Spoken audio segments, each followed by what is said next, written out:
ప్రేమను అంగీకరించట్లేదనే కారణంతో యువతిపై ఓ దుండగుడు కత్తితో విచక్షణారహితంగా దాడి చేసిన ఘటన కడప జిల్లాలో చోటు చేసుకుంది. పులివెందుల నియోజకవర్గంలోని వేముల మండలంలో కుళ్ళాయప్ప అనే వ్యక్తి ఓ యువతిపై కత్తితో దాడి చేశాడు. యువతి ఇంట్లో ఒంటరిగా ఉందని గమనించిన యువకుడు ఇంట్లోకి చొరబడి ప్రేమించాలని వేధించాడు. యువతి నిరాకరించడంతో కుళ్ళాయప్ప తన వెంట తెచ్చుకున్న కత్తితో విచక్షణారహితంగా దాడి చేసి పరారయ్యాడు. విషయం తెలుసుకున్న కుటుంబ సభ్యులు, స్థానికులు యువతిని హుటాహుటిన పులివెందుల ప్రభుత్వ ఆసుపత్రికి తరలించారు. అక్కడి నుంచి ప్రైవేట్ ఆసుపత్రికి తరలించి చికిత్స అందిస్తున్నారు. ఆ యువతి శరీరం పైన ఏకంగా 13 కత్తిపోట్లను వైద్యులు గుర్తించారు. బాధితురాలి పరిస్థితి విషమంగా ఉండడంతో మెరుగైన వైద్యం కోసం పులివెందుల నుంచి కడప రిమ్స్కు తరలించారు.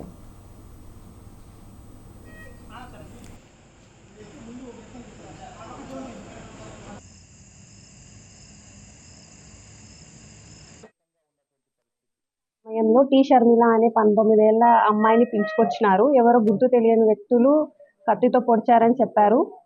ఆమెని పరీక్షించగా 13 నుంచి 14 వరకు కత్తిపోటులు ఆమె ఒంటి మీద ఉన్నాయి. 2-3 అయితే చాలా డీప్ గా ఉన్నాయి. ఆమె కండిషన్ కొంచెం బాలేదు. మెరుగైన చికిత్స కోసం పెద్ద ఆసుపత్రికి రెఫర్ చేసిన 6 గంటలకు ఆ సమయంలో టీ షర్మిల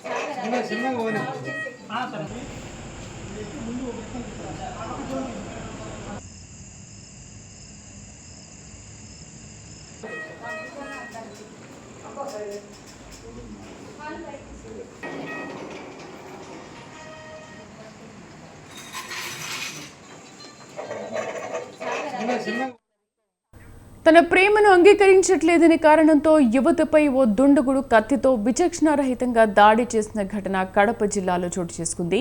పులివెందుల నియోజకవర్గంలోని వేముల మండలంలో కుళ్ళాయప్ప అనే వ్యక్తి ఓ యువతిపై కత్తితో దాడి చేశాడు. యువతి ఇంట్లో ఒంటరిగా ఉందని గమనించిన యువకుడు ఇంట్లోకి చొరబడి ప్రేమించాలని వేధించాడు. యువతిని నిరాకరించడంతో కుళ్ళాయప్ప తన వెంట తెచ్చుకున్న కత్తితో విచక్షణారహితంగా దాడి చేసి పరారయ్యాడు.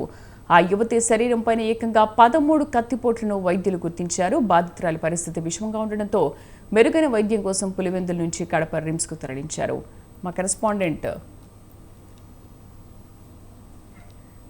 శ్రీకాంత్ పూర్తి సమాచారం అందిస్తారు. శ్రీకాంత్, అసలు ఎవరు ఆ గుర్తు తెలియని వ్యక్తి, ఎందుకు ఇలా చేశాడు? మొత్తాన్ని చూస్తుంటే కడప జిల్లా పులివెందులలో అనే అమ్మాయిపై ఒకటే ఉండడంతో కులాయప్ప అనే యువకుడు కూడా 13 సార్లు కూడా కత్తితో కూడా దాడి చేసినట్లు కూడా పూర్తిగా సమాచారం ఉంది. పులివెందులకు సంబంధించిన కొత్తపల్లికి సంబంధించిన చెరువులపై కూడా ఇంట్లోనే దాడి చేయడంతో ఒక్కసారిగా కూడా పోలీసులు కూడా అప్రమత్తమై వెంటనే చెరువుల మెరుగైన చికిత్స కోసం కడప రిమ్స్ కు తరలించడంతో అక్కడ కూడా పరిస్థితి కూడా విషమంగా ఉందని చెప్పడంతో కూడా తిరుపతికి మెరుగైన చికిత్స కోసం కూడా తిరుపతికి తరలించడం జరిగింది. ఈ నేపథ్యంలో 13 కత్తిపోట్లు ఉన్నాయని చెప్పేసి కూడా వైద్యులు కూడా గుర్తించిన మధ్య మధ్యలోనే కూడా యువకుడు కూడా ఈ దాడికి కూడా పాల్పడినట్టు కూడా పోలీసులు ప్రాథమికంగా కూడా నిర్ధారించినట్టు తెలుస్తుంది. నిన్న సాయంత్రం 6 గంటల సమయంలో ఇంట్లోకి చొరబడి ఆయన ప్రేమిస్తావు లేదా అంటూ కూడా కత్తితో కూడా దాడి చేసినట్లు కూడా పోలీసులు చెప్తున్నారు. ఇప్పుడు స్థానికులు కూడా మధ్యలోనే అతను షర్మిలపై కూడా దాడి చేశాడని చెప్పి చెప్పుకొస్తున్న పరిస్థితి. మొత్తానికి చూసుకుంటే షర్మిలపై 13 కత్తిపోట్లు ఉండడంతో పరిస్థితి విషమంగా ఉండడంతో కూడా తిరుపతికి సిమ్స్ కూడా తరలించినట్లు తెలుస్తుంది. తిరుమలలో ఆ పరిస్థితి ఏంటనేది కూడా కొద్దిసేపట్లో కూడా తెలిసే పరిస్థితి అయింది. కత్తిపోట్లపై కూడా పోలీసులు సమగ్ర విచారణ జరిపి జిల్లా ఎస్పీ కూడా దీనిపై స్పందించి వెంటనే సంబంధిత యువకుని కూడా అరెస్ట్ చేయాలని చెప్పేసి కూడా ఆదేశాలు జారీ చేయడం, పూర్తిగా కూడా పోలీసులు కొద్దిసేపటి కూడా సమాచారం అందించే పరిస్థితి అయితే ఉంది. శ్రీదేవి, సో మరి ఇప్పటి వరకు ఆ దుండగుడు ఆచూకీ ఏమైనా లభించిందా శ్రీకాంత్? యువకుడు ఆచూకైతే రాత్రి నుంచి నిన్న జరిగినప్పటి నుంచి అయితే పోలీసులు చేస్తున్నారు. వెంటనే పట్టుకుంటామని చెప్పేసి కూడా పోలీసులు చెప్పారు. యువకుడి ఆచూకీ అయితే ఖచ్చితంగా లభిస్తుంది. కొద్దిసేపట్లో కూడా అతన్ని పట్టుకొని అరెస్ట్ చేస్తామని చెప్పేసి కూడా పోలీసులు తెలుస్తున్నారు. యువకుడు ఎవరైతే దాడి చేశాడో అతన్ని కులాయప్ప అని చెప్పే వ్యక్తి కూడా గుర్తించడంతో కూడా పోలీసులు అయితే విచారణ వేగవంతం చేసి సంబంధిత యువకుడి కోసం కూడా గాలింపు చర్యలు చేపట్టారు. ఈ నేపథ్యంలో యువకుడిని కూడా ఈ రోజు అరెస్ట్ చేసే అవకాశం అయితే ఉంది. కొద్దిగా యువకుడు అయితే పరారులో ఉన్నట్టు తెలుస్తుంది, కానీ ఖచ్చితంగా పోలీసులు ఈ అతన్ని పట్టుకొని తీర్థం అని చెప్పేసి కూడా చెప్పుకొస్తున్నారు. Right Srikanth, thank you.